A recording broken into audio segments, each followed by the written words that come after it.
Spoiler alert, ladies and gentlemen, this one has a happy ending.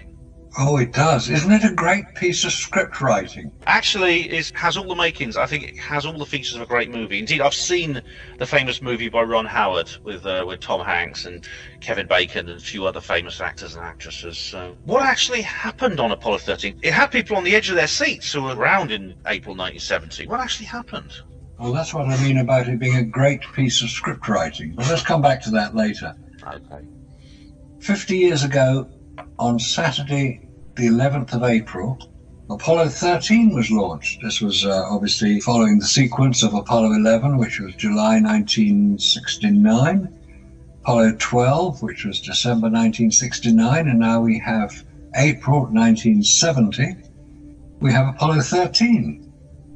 And all went well to start with. It did its normal stunt of launching, and it was a perfectly normal launch. It took off, and tens of thousands of people were watching it, not as many as on Apollo 11, but tens of thousands on Cocoa Beach in Florida watching this incredible rocket take off, 365 foot high, 3,000 tons, lumbered up into the air.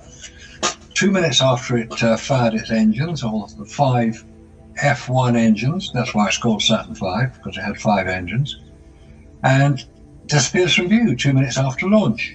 Get up in the sky, it's about 40 miles high, about 60 miles downrange. This is the point at which the first stage, which is where most of the fuel was kept, detaches, and it continues then on. And we then, at that point, after it's disappeared from sight and out of camera range, we have to rely on NASA to tell us what's going to happen. And it was all very routine, and it was nothing much particularly happening until it got to about halfway to the moon, when we had the famous radio communication, Houston, we seem to have a problem. And that's a classic, isn't it?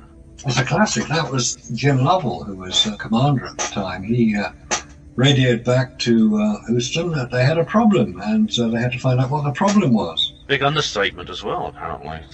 Typical astronauts' coolness and sort of stoicism. Stoicism and cool under pressure. Well, that's what astronauts are supposed to be. They're all fighter pilots, test pilots.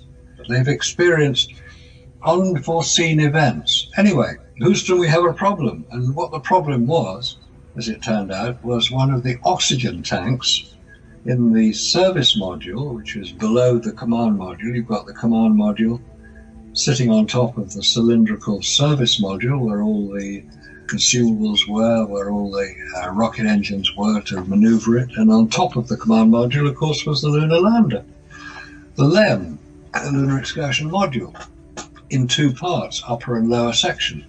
So they were trying to work out what on earth happened. There was obviously an explosion of some sort, and there was obviously something was not right within the command module, because all the oxygen levels were falling very rapidly.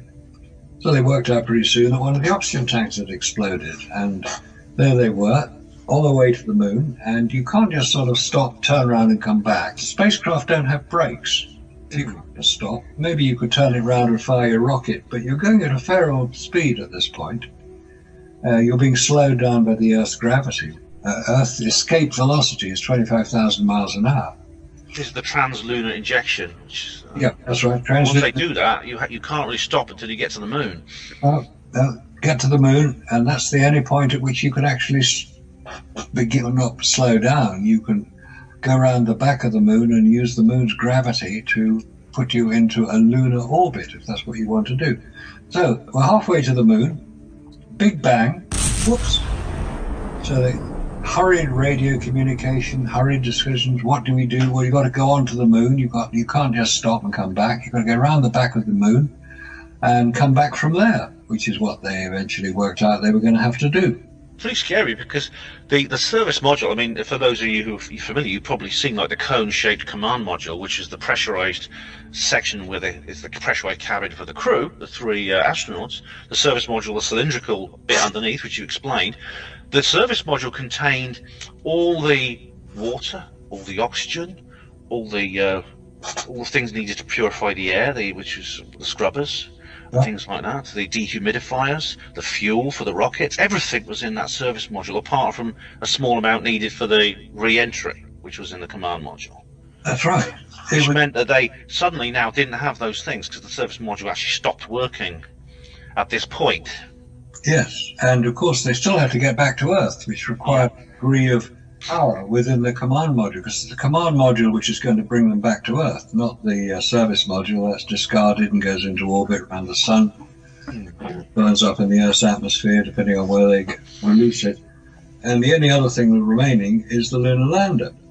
So what they decide to do, cut long story short, they decide that they're going to, all three of them, move into the lunar lander so they can shut down the power on the command module to save it for when they need it for re-entry into the Earth's atmosphere.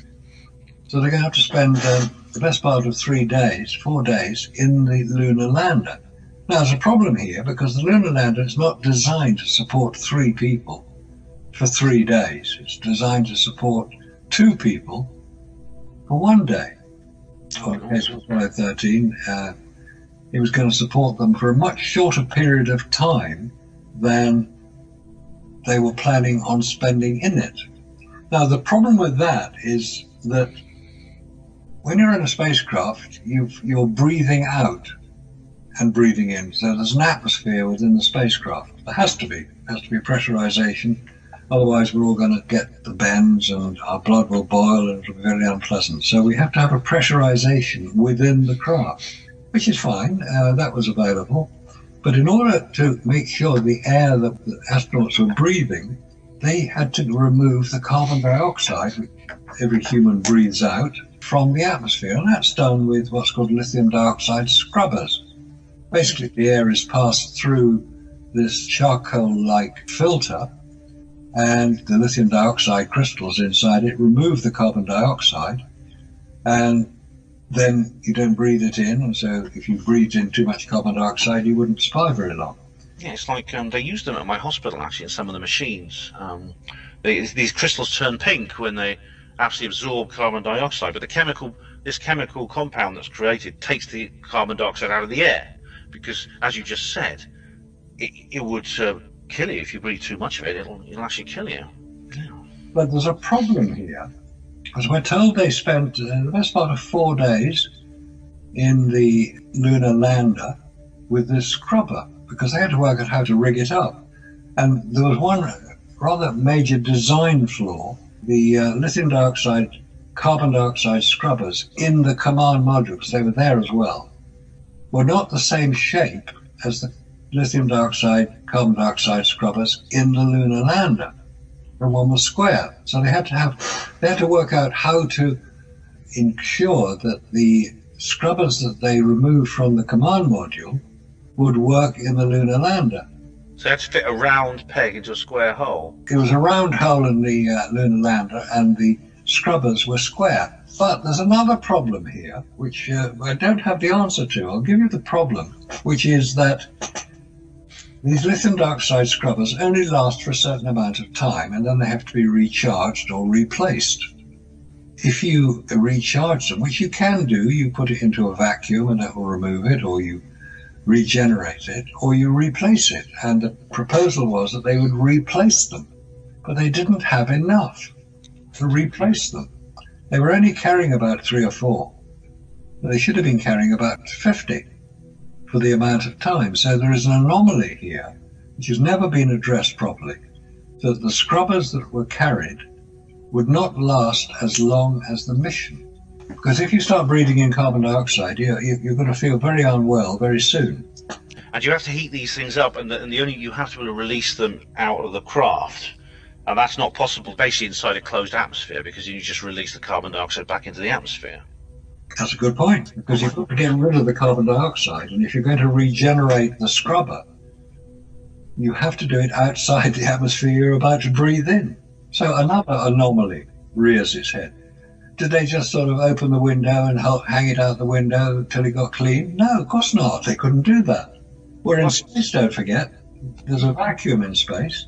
There's a major discrepancy between the consumables, the oxygen and the water, and all the other things that humans need to survive, there's a discrepancy between what was known to be available and what they would have consumed within this very, very small space. The lunar lander is not really designed for anything much more than 2 people being taken down to the lunar surface.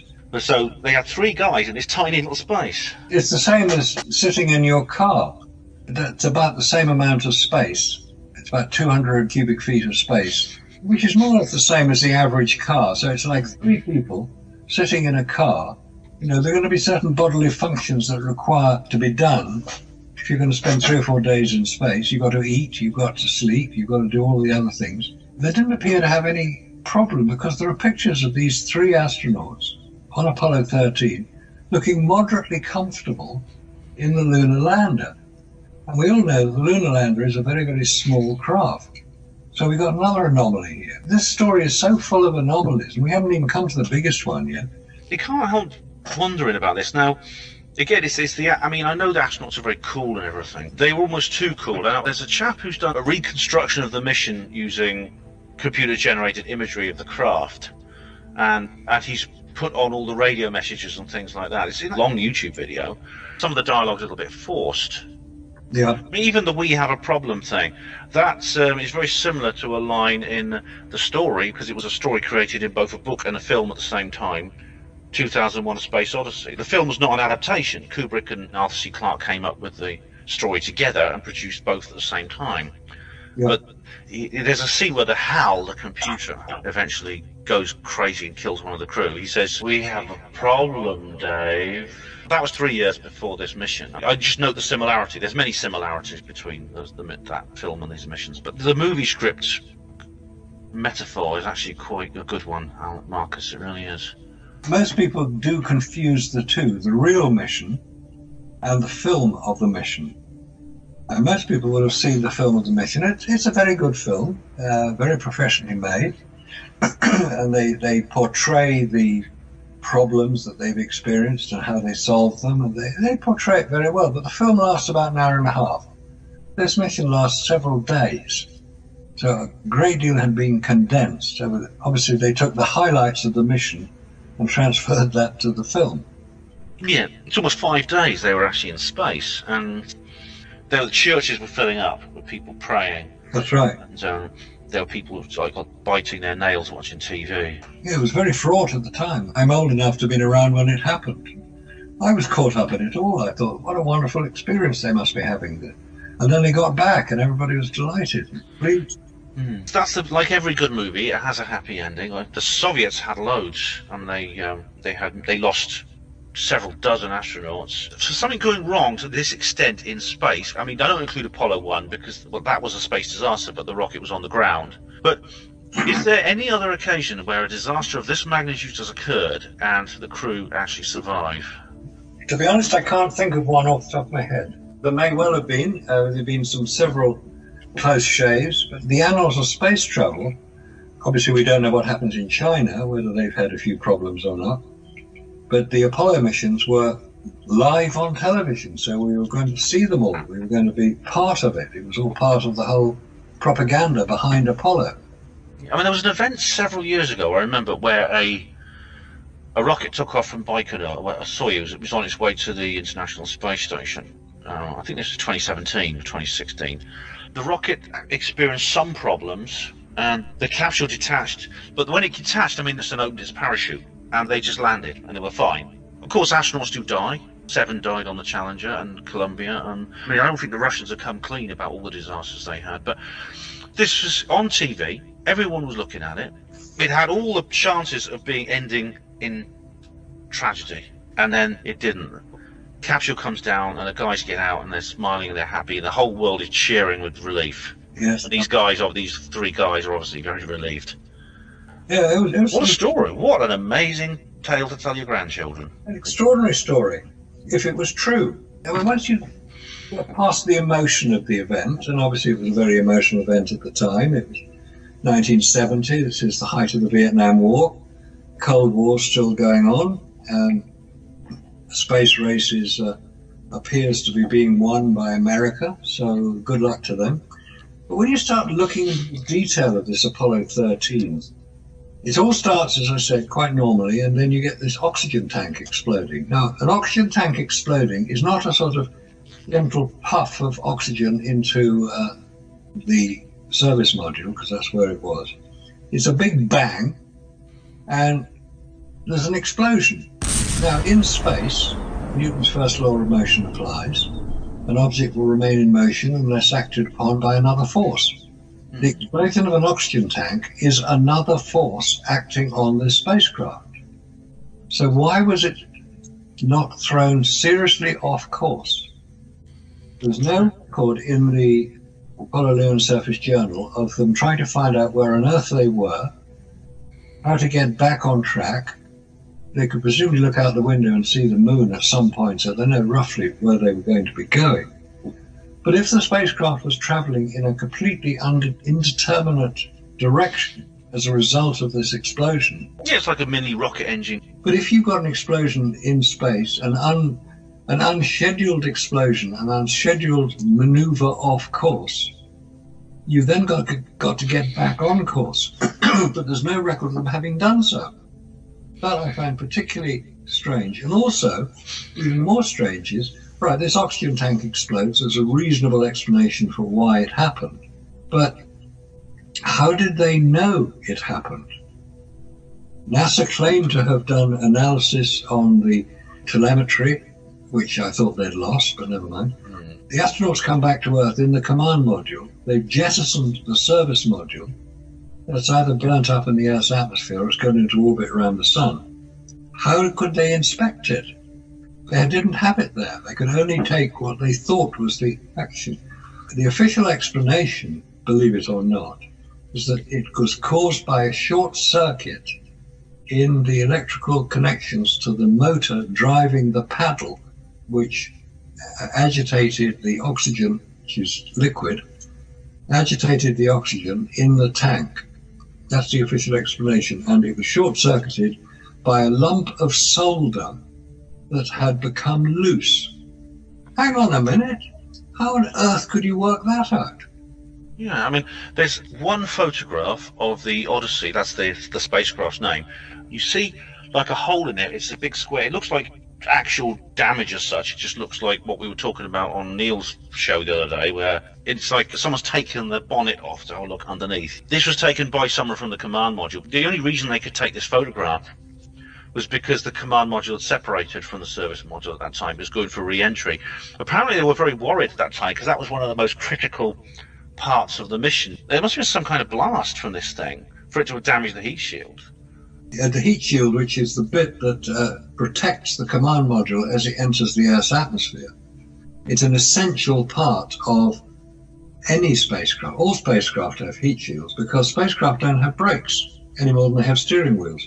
They don't have brakes, so they can't slow down.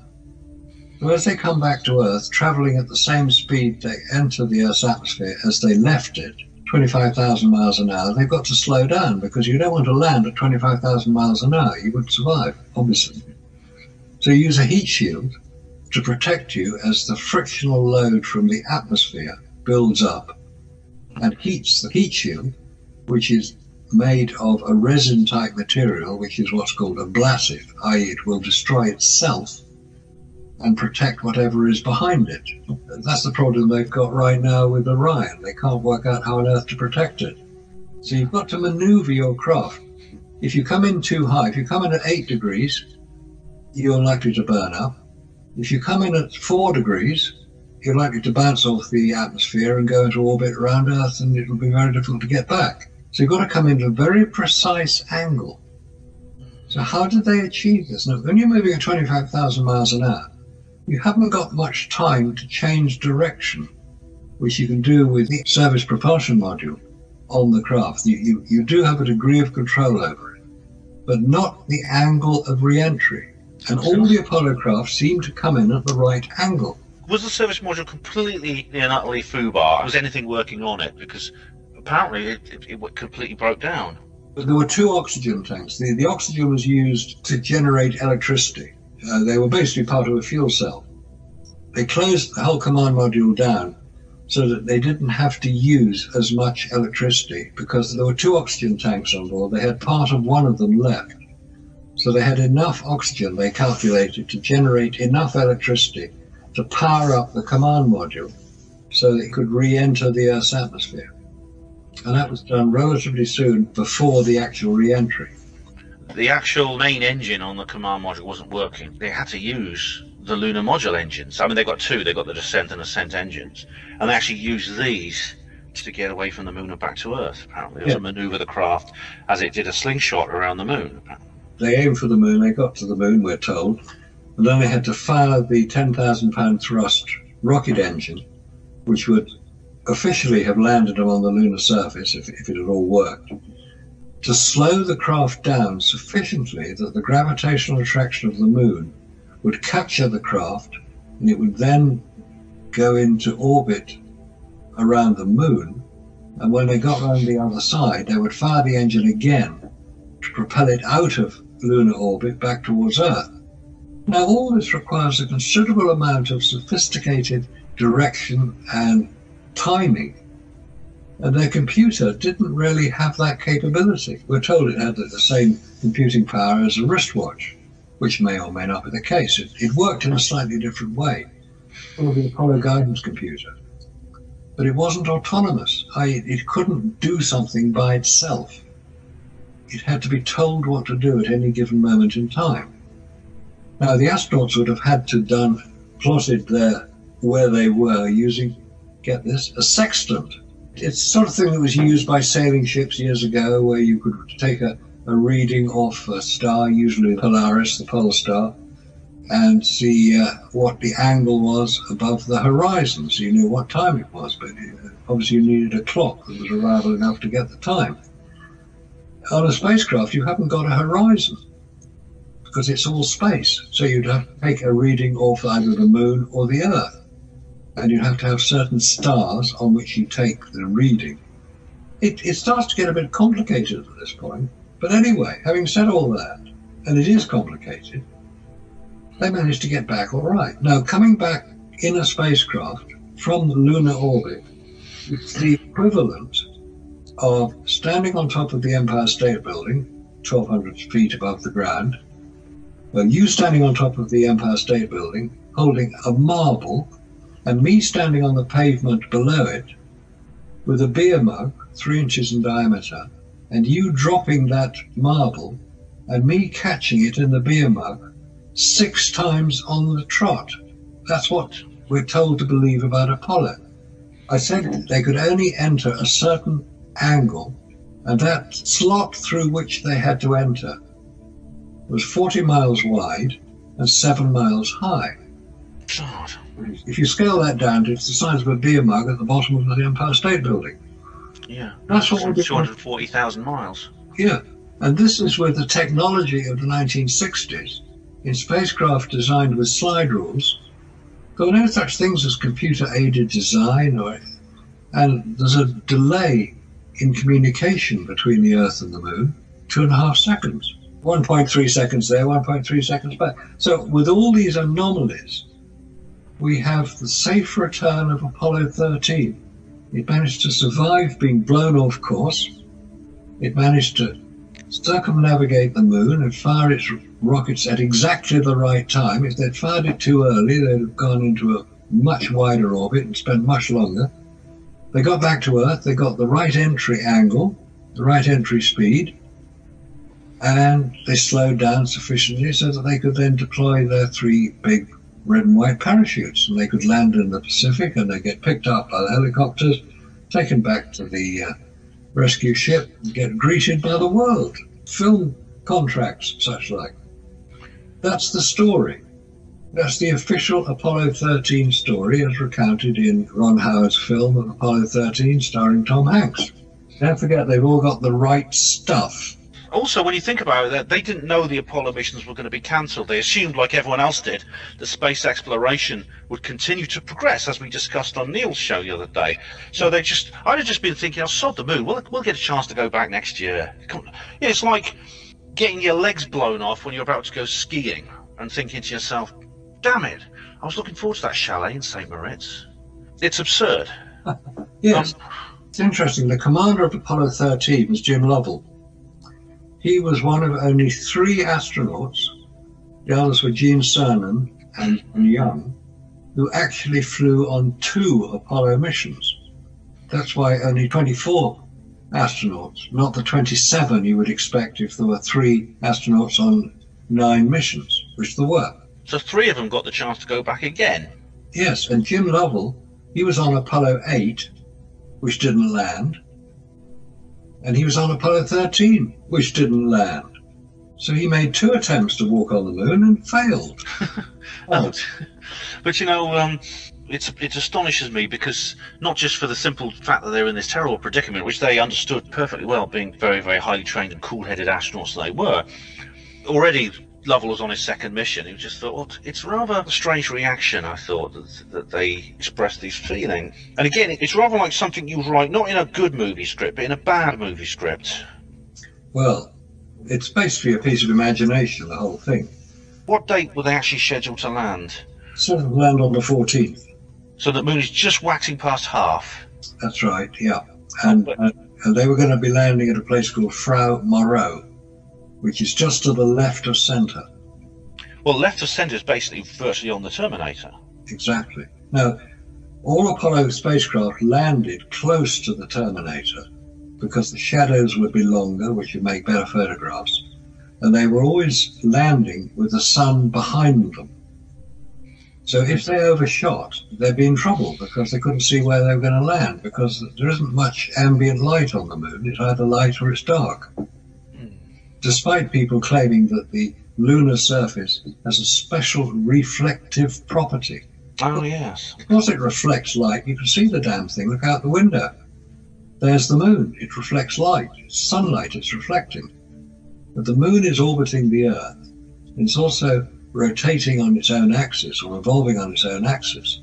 So it's a fairly complex dance that is going on all the time.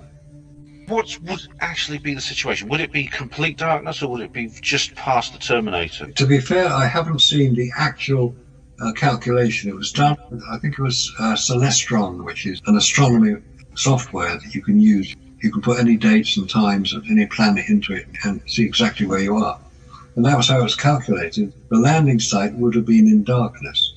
It's actually sort of quite considerably to the southwest of the centre. I think, based on what I've seen on this particular database, it would have been over the Terminator. Just so you can see, actually, on this, just Google Frau Moreau, and It's got like a spot which shows you where it is. It's actually not near the centre. It's about halfway, I'd say, to the southwestern limb of the moon, which would put it in darkness. You can't land in darkness.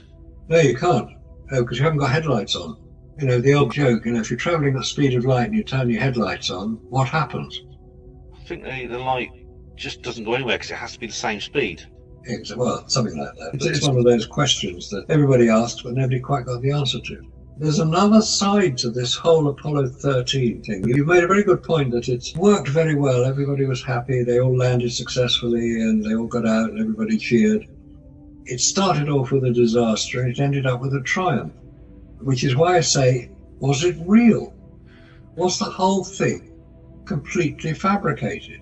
Because there is another story to Apollo 13, which is not often told, not often known about, but let's just cover a few of the details. We said that Apollo 13 launched on Saturday, April the 11th, 1970. Yes. And any Apollo craft being launched from Florida, where they were, would follow more or less an equatorial orbit, despite people claiming that it went into polar orbit. Let's say an equatorial orbit.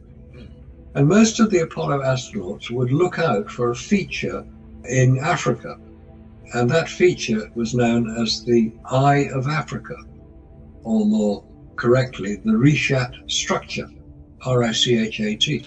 Yeah. It's a very evident physical structure in Mauritania, which looks like an eye. It's about 20 kilometers in diameter. It's large enough to be seen from space. And astronauts would watch out for it because they knew they'd be flying close to it, so they knew they were on the right course. It's concentric circles. I mean, it looks artificial, quite frankly.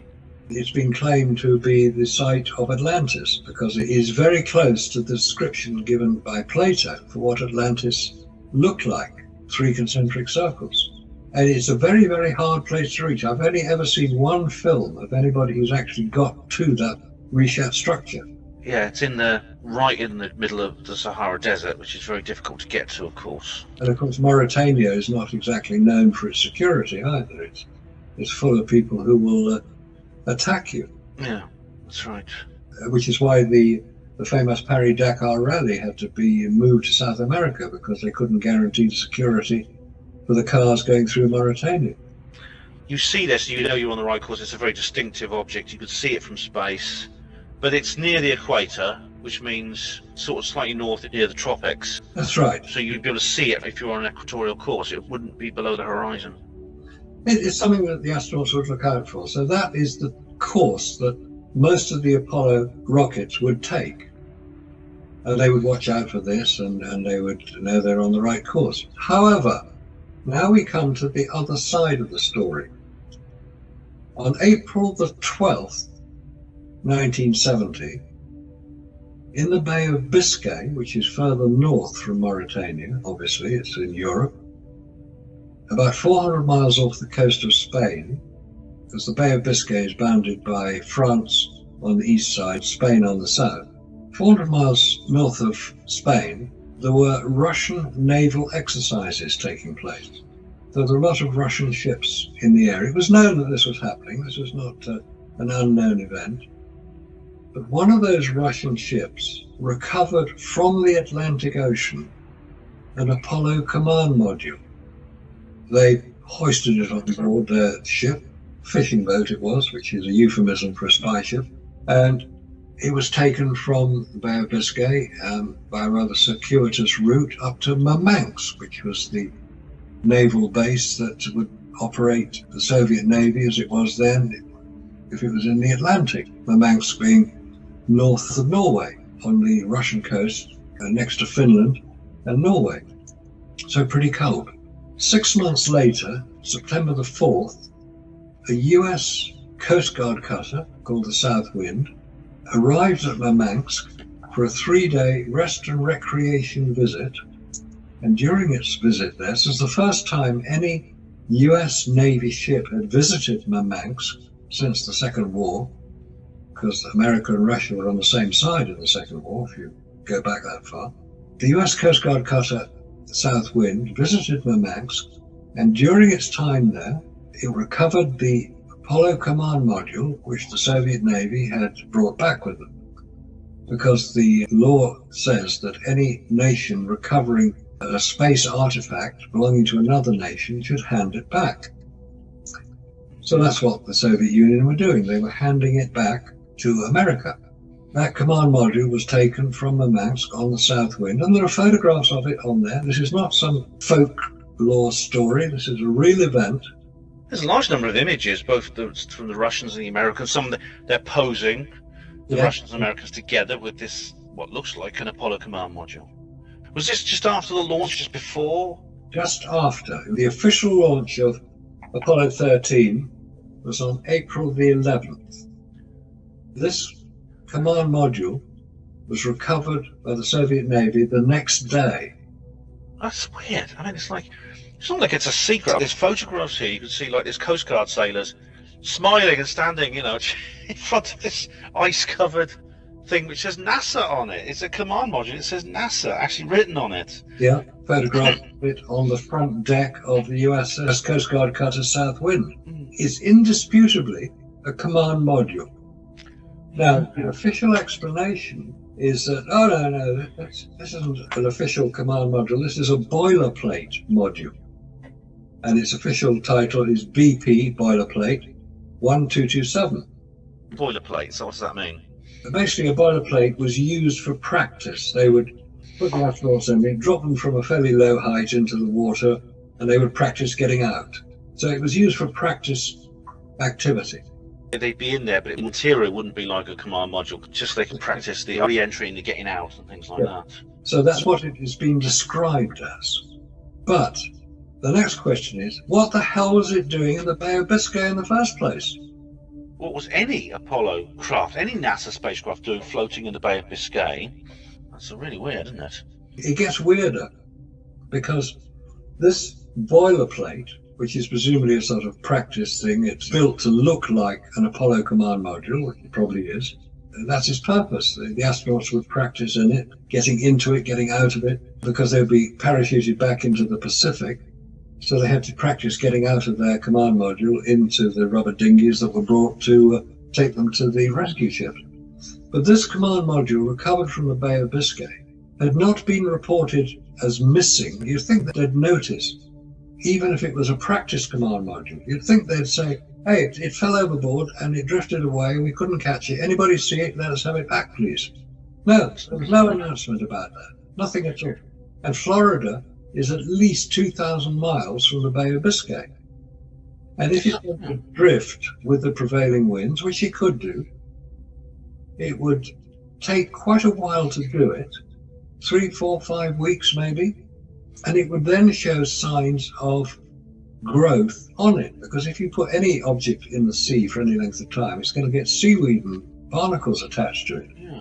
And it was fortunate that it was all shut up as well. I mean, there were no doors open, there were no windows open, so because if there had been, it would almost certainly have sunk. I'd imagine that it wouldn't be like as tightly sealed as a real spacecraft. I think it would probably have sunk anyway. I mean, you know what happens to boats on the river in Oxford? Someone has to go in there every couple of weeks and just pump out the bilges. If you leave a boat alone for like a couple of months, it will sink. And the same goes for big ships. The water has to be pumped out of them regularly. Yeah. So Apollo command modules, the same thing would apply. If it's been floating around in the Atlantic for 3 or 4 weeks or even a bit longer, when nobody's missed it, nobody's known that it's gone missing and sort of drifting across the Atlantic, you'd think on the photographs that we're seeing, that you've seen there, and which are quite easily available, there's no algae, there's no growth marks on it. So what is it doing there? Was it, as we're told, the boilerplate 1227, or was it actually the command module for Apollo 13? Obviously, another factor is, of course, for it actually to be captured like that, you'd have to be very, very lucky. If you lost something and it floated across the Atlantic, which is only like 18 feet across, I mean, it's the size of a small boat, yeah, they found it in the middle of the ocean. That's like more than finding a needle in a haystack. Just finding a capsule in the Atlantic. It doesn't make logical sense. If you look at it from a critical thinking viewpoint, you say, okay, well, let's have a look at this. Let's say it's the boilerplate thing. Let's say it's what it's claimed to be. How did it get there? Why is there no growth on it to show it's been in the water for several weeks? How did the Russians find it, not the Americans? You'd think if the Americans had missed it, they might have gone chasing after it. Said, okay, guys, watch out for it. You know, it's this high, this wide. If you find it, give it back to us, please. No, the Russians found it. The Americans didn't ask for it back. There were no American ships anywhere near it at the time. There was a Soviet naval exercise going on. Right, let's take it next step further. Supposing the Russians, they'd obviously been following Apollo. They knew where the launch trajectory was going to go, and they were just hoping for a lucky break and that maybe something would go wrong and they could get there first and recover what fell out. Standard intelligence gathering. Yes, intelligence gathering mission. They would have ships around. I mentioned the fishing boat onto which it was loaded and returned to Russia. That was a spy ship, because there were plenty of them around. Now, if the Russians just got lucky and happened to pass across this command module, the implication being that it was actually Apollo 13, it was the official Apollo 13, which aborted. It is not in the right place. If it was on its proper trajectory, it's about 1,500 miles north of where it should have been. Could it be that it aborted because it went off course? Does this mean then they came up with the idea of the accident in space afterwards, or was the accident in space planned originally? Well, if they had an accident in space, they would then avoid having to do all the prancing around on the moon. So they could just ramp up the Jeopardy action, which they did rather successfully. Because don't forget that America is very good at publicity. That's true, yeah. So they would ramp up the idea of the brave astronauts. But supposing they knew perfectly well, somebody knew perfectly well, that the astronauts were in no physical danger because they were back here on Earth. and they were going to be flown across America and put up into a C-130 transport plane, put into another command module and jumped out the back of it so they could be seen to parachute down. It wouldn't be difficult to organise that. That, ironically, is the storyline behind the film Capricorn 1. The astronauts would have been inside this command module when it landed in the Bay of Biscay. Do you think there were actually astronauts on board? Well, it's 50-50. Were there astronauts on board? All of the Apollo craft. Or were they taken out like in Capricorn 1? Were they, yes, taken out. And there was a means to take them out as well. At the top of the 39A launch tower at Cape Canaveral, as it was then, there was a means of rapid exit from the command module. It was a tube down which you would slide, like a giant fairground slide, and you'd land up in a room below the launch tower, which was soundproofed and protected. Assuming that the rocket then exploded or took off, you would be protected from it. Now, this room existed. Anybody who's followed it closely will have seen the film of James Burke actually coming down the slide and coming into the security room below the launch pad. Now, I don't know, because I don't have any evidence that it happened, but if you look at it from a point of view of probabilities, could an astronaut have gone up as if to get onto the command module, not got into the command module, come down the escape chute, where nobody would have seen them because it would be just before the launch, be able to be secreted away 24 hours later when all the interest in what was going on because the rocket had gone and gone elsewhere. All right, it gets into the realm of fantasy and science fiction at this point, but these are things which are possible. It's not to say that they're an impossible scenario, because this command module was certainly recovered from the Bay of Biscay. You've got the photographs there, you've seen what it looks like. Yeah. It's the size of a command module, Apollo command module. Yeah. I don't think it's possible to resolve this, but obviously this is suspicious. There's an odd coincidence that these things happened at the same time. And when coincidences become mathematically impossible, because you've got to have so many stacked up one on top of the other, you then start looking for other explanations. Yeah. I mentioned that this command module, which was recovered from the Atlantic by the Russians, is on display, and you can go and see it today. It's at Grand Rapids in Michigan. It's on display outside. There's one problem, though. You can't see inside it. It's sealed until 2076. Oh, that's a long time to wait. So it's like a little time capsule. Yes, so we don't know whether it is the real command module, because the official display of the Apollo 13 command module is in Kansas. I'm not recommending this, by the way, listeners, but I'd be sorely tempted to see if I could sneak in after closing time and just take a little peek.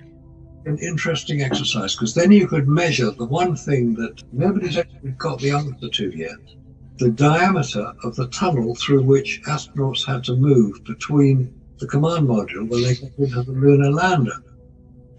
It appears to be too small to move an astronaut wearing a spacesuit, which means that he got into his spacesuit inside the lunar lander. How did he do it? Any film of an astronaut being kitted out in his spacesuit, it takes two other assistants to help him into it. Well, when James Burke put one on, in the documentary he did about Apollo, it took two of them to get it off him. But I mean, I suppose the point I want to make is that if you sneak in and take a look when no one's watching, and you see what you see inside is actually a real command module, not a boilerplate one, I don't know how they'd explain that. They probably said, oh, we did use a real one instead of the boilerplate or something like that. They'd come up with some explanation, I'm sure. They would retcon it like they've done everything else with the radiation and stuff. Of course they would. There are answers to everything, which is why it's a fairly frustrating experience examining all these anomalies. And there are so many anomalies on the Apollo program. Once you start getting into them, it's almost endless. There's always a counter-argument. And it's, oh, no, obviously you don't understand about this, you don't understand about that. No, actually, I do understand about a great deal of this. And just to go back to some of the things we were discussing earlier, not today, but earlier in the Apollo Detective series, talking about the effect of a hard vacuum on photographic film. Oh, that's a new piece of research that you've done. So tell the listeners about that. Photographic film cannot survive in a hard vacuum, i.e. the level of vacuum that exists certainly on the lunar surface and usually around the International Space Station. Photographic film, I'm not talking about digital here, I'm talking about photographic film.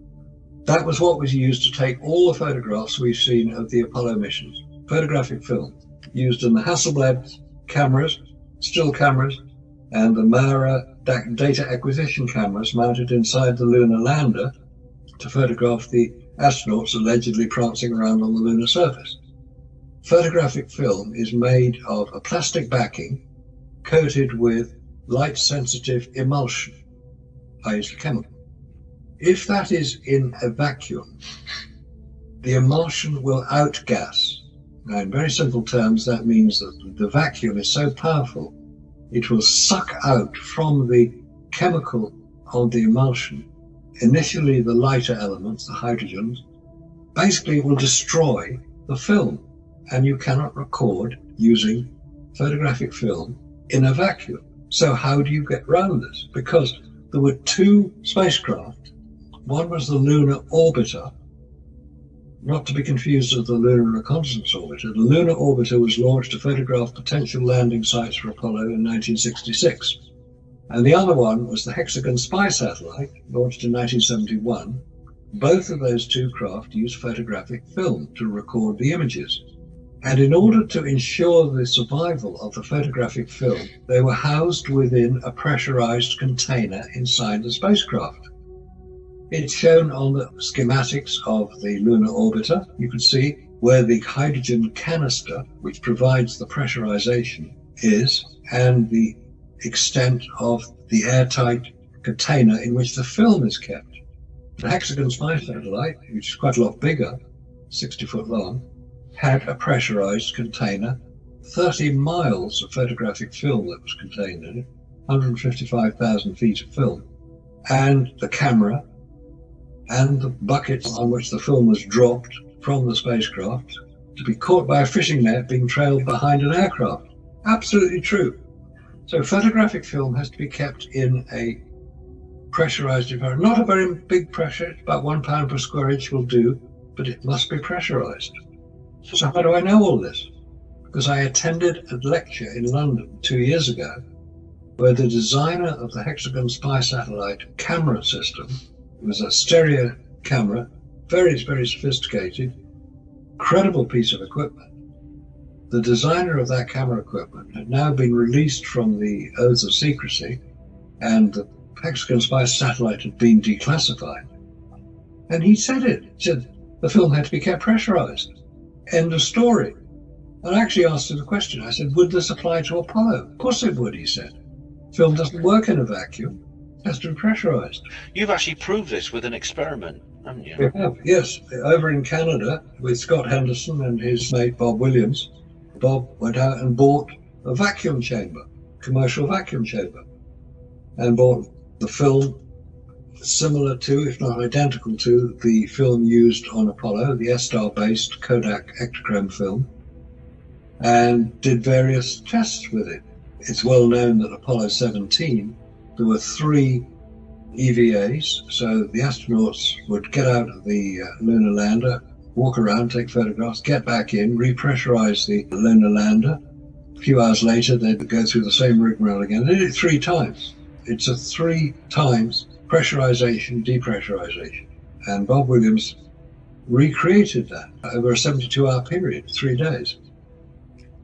And the film was damaged. He had a control film, which he took photographs of, and he then took the film that was in the vacuum chamber, put it in the camera, and took an identical subject matter and developed both films as per instruction.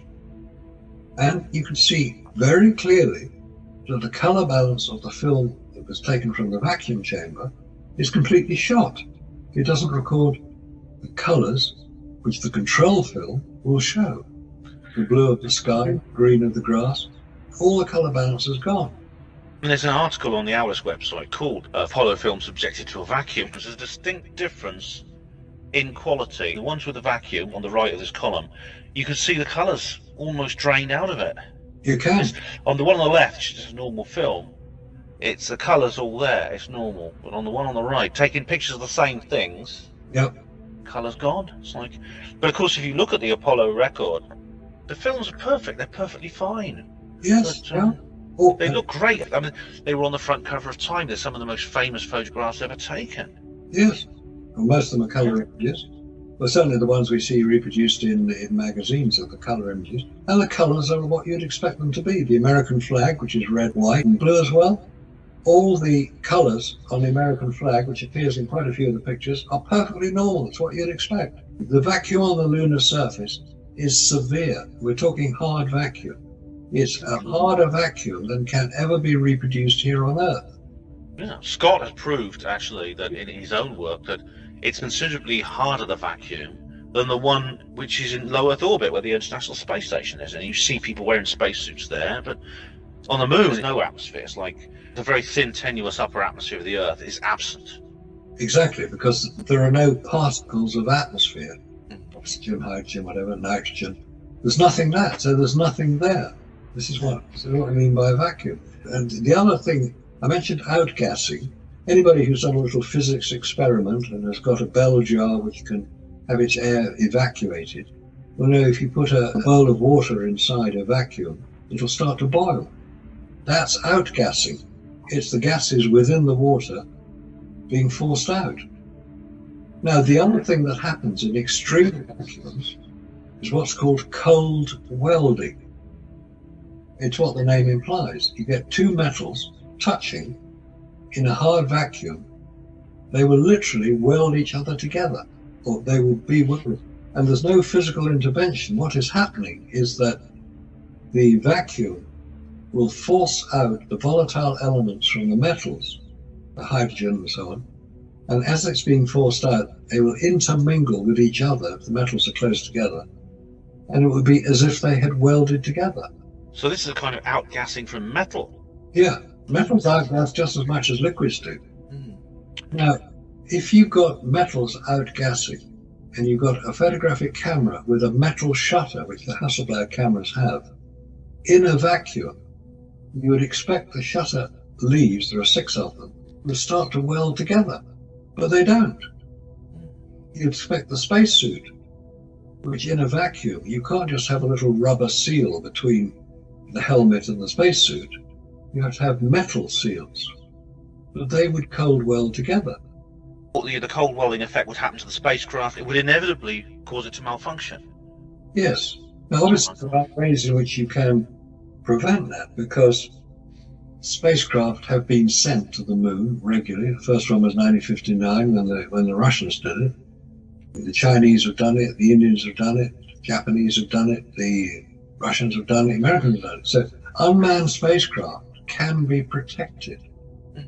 There are things that you could do. Basically, it's putting on a form of Teflon coating onto the metal so it doesn't outgas.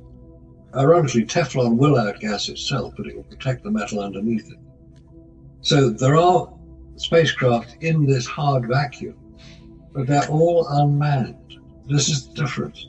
These are spacecraft designed specifically for the conditions. Now, I went on a tour of a company near Guildford that makes satellites. And I asked them, I said, what precautions do you take against vacuum in space? And they said, well, we've got a test chamber, and we know what we have to do to protect the metals. We know what we have to do to protect the electronics from radiation in space. And it's basically called hardening. And they're using forms of insulation. Gold foil is quite a good form of insulation, but they use lead and uranium, which are very solid metals. But these are unmanned spacecraft, and they can be designed and constructed in such a way that they can survive the dangers and the problems of space. But when you start putting humans into space, that is where you get the real problem. Because us humans, we're very delicate little creatures. Oh, yeah. We have to take our pressurized atmosphere with us. We have to take all our food and drink with us, and we have to be able to get rid of the excrement that we might produce. So they have large nappies. Yeah. So So humans have to be protected in ways which are yet to be discovered. Was there any protection against cold welding actually on anything that went up with the Apollo missions? Not that I've ever been able to find out. There's even a mention of it. That is an odd thing, isn't it? I'd like to bring back another point here. The recovery of this strange piece of Apollo hardware in the Bay of Biscay by Russians. Now, if I was a Russian, this would be a perfect opportunity because, of course, there was the space race. So the two superpowers, the USSR and the USA, were locked in this battle to win everything in space. Now, the first decade of the space race, I think it's fair to say that the Russians had a decisive lead. They got the first rocket up, the first man. They got all the major firsts up in space. Now, when the Americans landed a man on the moon, that must have severely dented the Russians' pride because they would have realized that essentially the Americans are just as good as they are, and they were no longer trailing behind them. Now, if it turned out that they hadn't really achieved what they claimed to have achieved, then that's a disallowed goal. It's 1-0 again. So if I was a Russian and I caught the Apollo program red-handed, faking stuff by dropping craft where it shouldn't have been when they're supposed to be flying them to the moon, I'd do what they did with Gary Powers on the aircraft that they captured, the U-2's pipeline. I'd put a signal. Look here, everybody, the Americans are fooling the world. Yes, they did. They didn't, Marcus, they didn't do it. They must have collaborated with this hoax because they must have known right back from Apollo 8. They must have, because they had the means to find out themselves. You know, unlike the other countries of the world, they had the means. Of course, as many other countries do now, but at that time it was only the Soviet Union that also had the means. So they obviously went along with it. Also, Russia played games at a very, very sophisticated level. They're the best chess players in the world, aren't they? Yes. They're very good at game theory. Now, in September 1968, the Russians launched an unmanned craft to the moon. It's called Zond 5. It orbited the moon and it returned to Earth. On that craft were two turtles, we call them tortoises, i.e. life. There were other things, plants and seeds, but there were two live creatures. I would imagine they got a little bit upset and glad to get back to Earth, but they were alive. And what that would appear to demonstrate is that biological life, which a tortoise is, could survive the radiation obviously known to exist around the moon.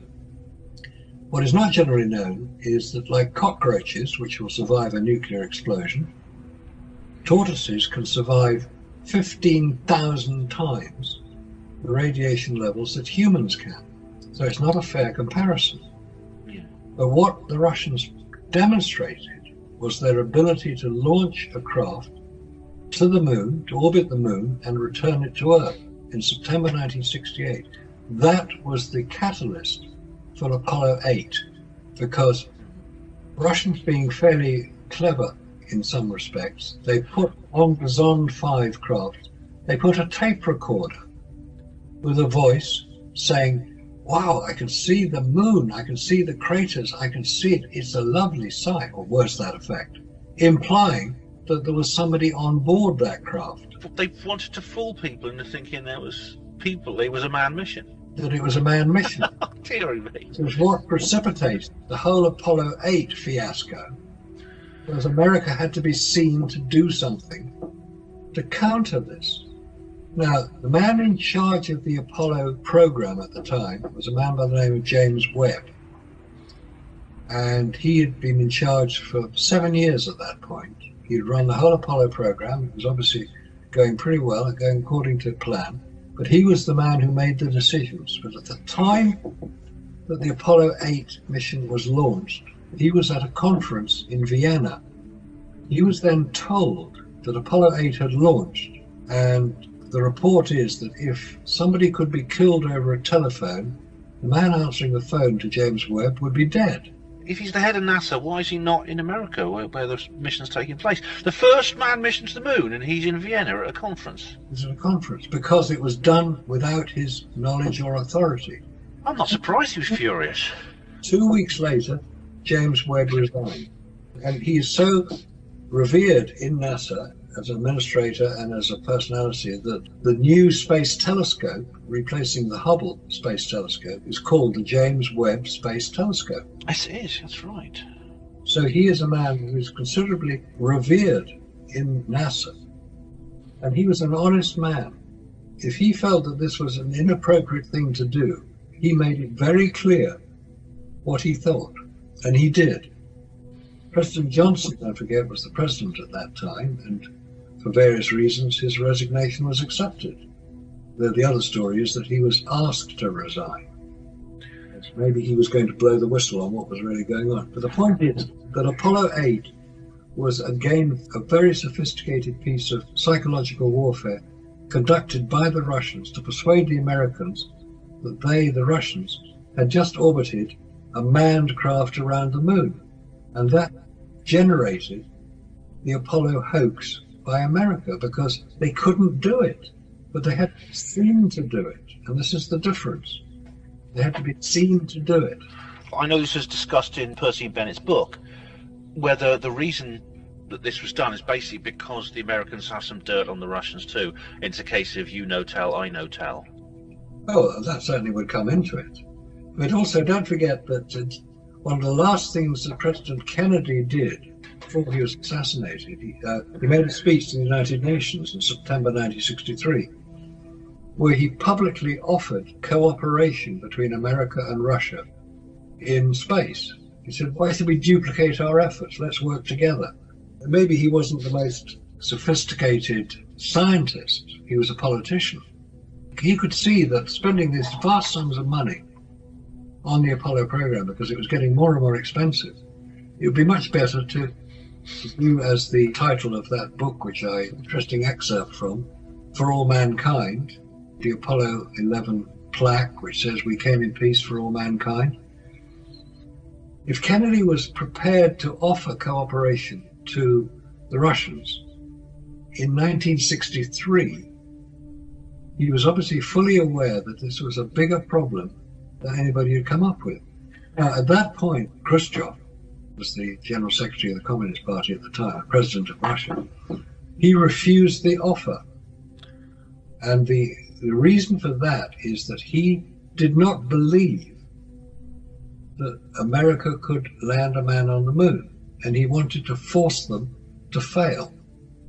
Incredible, because I mean, Kennedy must have been a bit haunted by the speech he gave in '61, the State of the Union address, which was just after Yuri Gagarin had gone up, and everyone was absolutely aghast at how America had fallen behind so far.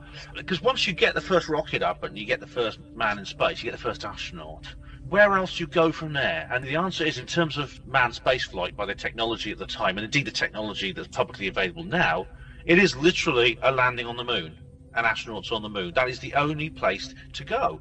After that, because it's literally like the two poles of the Earth, it's like a finite thing, because once you've got the moon done, then the next is Mars, which is like 100 times more difficult. So it's the moon or nothing. And so Kennedy had to say this. He had to say, we're going to land the man on the moon and return him safely to Earth. Which was a very dramatic speech, and at that point, the only American who had been into space was Alan Shepard, and he'd only gone up and come back down again. He hadn't even gone into orbit. The first American to orbit was John Glenn in 1962. So they were playing catch-up all the time. But they knew perfectly well that there were major problems of traveling in space, not least of which is the problem of radiation. Now, at that time, Russia didn't have the deep space tracking network that America set up, and they were using the Jodrell Bank Radio Telescope near Manchester. The director of the Jodrell Bank Telescope at the time was Sir Bernard Lovell, as he became, and he was cooperating with the Russians to track their craft with the full knowledge of the British and American governments, and nothing secret about any of it. Bernard Lovell went to Russia several times, and one of the questions he asked was, when are you going to land a man on the moon? Because they'd got the rocket, they developed the rocket called the N-1 rocket. They developed the craft to take cosmonauts to the moon, which is a circular craft, and he asked the Soviets, when are you going to land a man on the moon? And they said, when we can ensure his safe return due to the dangers of radiation.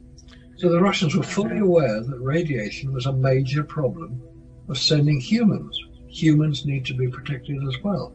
How do you protect humans? This was only discussed in relation to the Apollo mission many years after the Apollo missions had ended, when people like us started asking these questions. Exactly. Now, going back to Apollo 13, so if everything to do with the Apollo missions was a charade. It was just done for publicity's sake. Was the incredible thrill, that is the incredible fear and worry and then relief and elation of Apollo 13, part of this big narrative? Yes, it would all have been planned carefully in advance. There are sophisticated thinkers in America who would be able to work all this out. They would work out what could happen, what should happen, what might happen, and what we do if it does.